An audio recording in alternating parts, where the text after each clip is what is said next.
Prosseguindo na aula, então, a questão da manutenção, recomendado no mínimo 2 vezes por ano, tá? Em lotes com muita arborização, eu sugiro uma manutenção frequente. A questão das características das calhas, então, aqui a gente tem os formatos, né?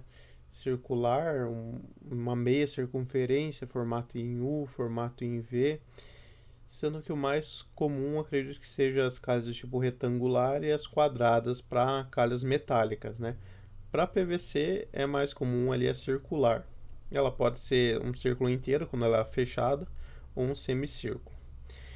A inclinação mínima da calha, 0,5%, né? A gente pode ou estar trabalhando com a inclinação em porcentagem ou em metro por metro. Então, no caso de metro por metro, divido isso aqui por 100. Então aqui eu já comentei sobre a questão do rufo, né? A gente sempre deve especificar rufo no nosso projeto, porque se der, por exemplo, algum problema de infiltração, o projeto ele pode ser, né, dado como um causador de uma patologia. Então, na pior das hipóteses, pode virar uma questão judicial, por exemplo, um cliente que tem algum problema na obra e ele vai ver que no projeto não foi especificado, né? Então não custa nada a gente especificar ali o rufo para que não aconteça esse tipo de coisa. Então coloquei aqui deformação da argamassa e excesso de umidade.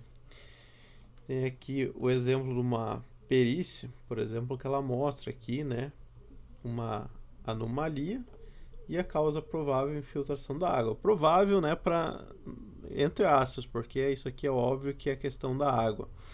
Então a gente chama ali de movimentação higroscópica, porque é uma expansão e retração diferenciada dos materiais por umidade e secagem, né? Quando chove, vai ficar úmido. Quando para de chover, seca. Então isso daqui vai retrair. Então a questão do dano pode ser tanto funcional, né? Você pode atingir ali uma parede, atingir ali uma pintura, um reboco da casa, de uma parede tanto interna como externa, e a questão da estética, né? Fica um negócio feio. Então, aqui mais umas fotos. Ó, dá pra perceber que não tem nenhum rufo ali em cima, tá? Aqui um exemplo de um projeto usando tipo calha do tipo viga, né? Que é feito a viga é concretada direto aqui em cima de um pilar, por exemplo. Então a água vem por esse telhado, vai para outro telhado, vem por aqui e aqui definindo uma inclinação que vai levar até o condutor vertical, né?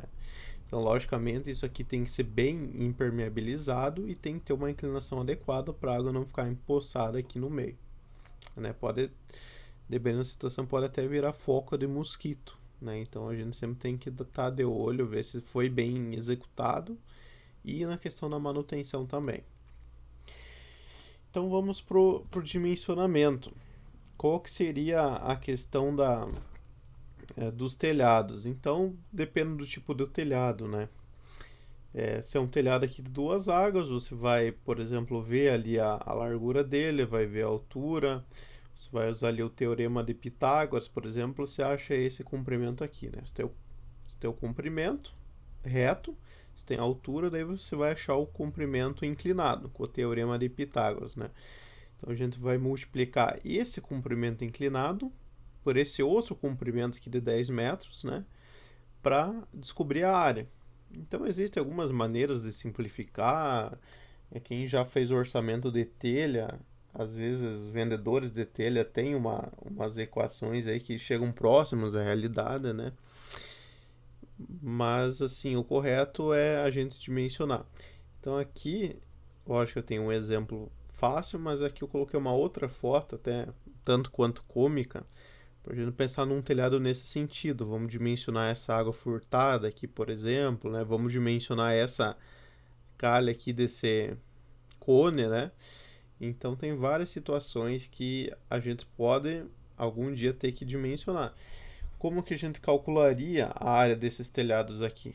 Então, logicamente com matemática, cálculo diferencial integral, mas hoje em dia a gente pode utilizar os nossos aplicativos 3D. Então, por exemplo, modela isso aqui programa como o Revit em BIM, ele dá a área exata de telhado, né? Fica muito mais fácil que perder horas ali com um cálculo complexo.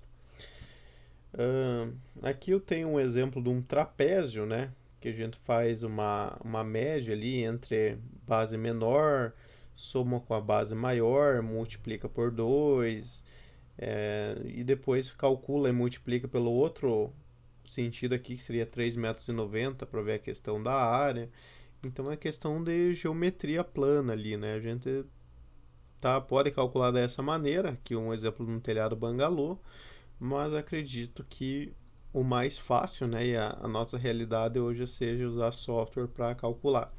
Então aqui eu dei o exemplo da inclinação, que logicamente ela mudaria, né? A gente aplicaria uma inclinação para achar que a altura desse telhado, né? Inclinação é igual a altura vezes 100 vezes o comprimento. Então a gente substitui aqui por o comprimento por 3,90, substitui a inclinação por o i aqui por 45, né? Substitui na equação e acha a altura. Seria uma maneira de calcular manualmente.